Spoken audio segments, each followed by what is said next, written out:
അനുസരിച്ച് 2026 മാർച്ച് 31 അവസാനിക്കുന്ന ഒരു സാമ്പത്തിക വർഷം ചെറുപുഴ ഗ്രാമപഞ്ചായത്ത് പ്രതീക്ഷിക്കുന്ന വരവുകളും ചെലവുകളും സൂക്ഷ്മതയോടെയും യാഥാർത്ഥ്യബോധത്തോടെയും കണക്കാക്കി തയ്യാറാക്കിയ 2025-26 വർഷത്തെ ബജറ്റ് നിങ്ങളുടെ മുൻപിൽ അവതരിപ്പിക്കുന്നു. പ്രാദേശിക സർക്കാരായ ഗ്രാമപഞ്ചായത്ത് ഭരണസമിതി പ്രദേശത്തെ ജനങ്ങളുടെ ജീവിത നിലവാരം ഉയർത്തുക എന്ന ലക്ഷ്യം മുൻനിർത്തി കണ്ടെത്താൻ കഴിയുന്ന പരമാവധി വിഭവങ്ങൾ കണ്ടെത്തുന്നതിനും ആ വിഭവങ്ങളെ പഞ്ചായത്തിന്റെ സമഗ്ര വികസനത്തിന് ഉതകുന്ന വിധത്തിൽ വിന്യസിക്കുന്നതിനും ബജറ്റിൽ ശ്രദ്ധിച്ചിട്ടുണ്ട്. ഗ്രാമപഞ്ചായത്തിന്റെ വികസന പദ്ധതികളും ദൈനംദിന ചെലവുകളും നടത്തുന്നതിനും മറ്റ് അനിവാര്യ ചുമതലകൾ നിറവേറ്റുന്നതിനും സർക്കാർ ഗ്രാന്റുകളും പഞ്ചായത്തിന്റെ തനത് വരുമാനവും വിനിയോഗിച്ചു വരുന്നു.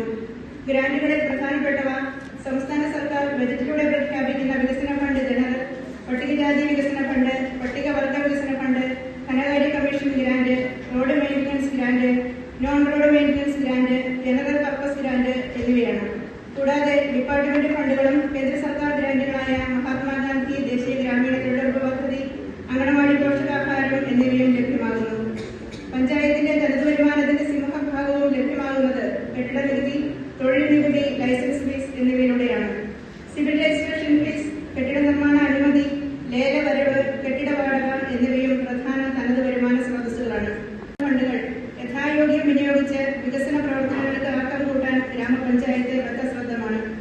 ജനങ്ങൾക്ക് സാമ്പത്തിക ഭാരം അനുഭവപ്പെടാതെ തനത് വരുമാനം വർദ്ധിപ്പിക്കുക എന്ന ഉദ്ദേശത്തോടെ വികസന പദ്ധതികളുടെ ഗുണഭോക്താക്കളിൽ നിന്ന് ഗുണഭോക്തൃ വിഹിതം ഈടാക്കി വരുന്നു.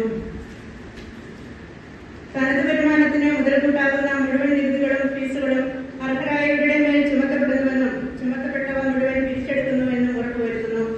ഗ്രാമപഞ്ചായത്ത് സവിശേഷ ശ്രദ്ധ കൊടുക്കുന്ന സാധാരണക്കാരായ ജനങ്ങൾക്ക് സുരക്ഷിത ഭവനം ഒരുക്കുന്നതിനുള്ള ലൈഫ് ഭവന പദ്ധതിക്ക് ഈ ബജറ്റിൽ 5 കോടി രൂപ നീക്കിവച്ചിട്ടുണ്ട്.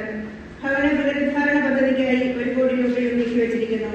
ബഹുമാനപ്പെട്ട സംസ്ഥാന സർക്കാരിന്റെ ഹരിത കേരള മിഷൻ പ്രവർത്തനങ്ങളോട് സഹകരിച്ചുകൊണ്ട് ശുചിത്വ മാലിന്യ സംസ്കരണ പ്രവർത്തനങ്ങൾക്കായി 45 ലക്ഷം രൂപയും നീക്കിവച്ചിട്ടുണ്ട്.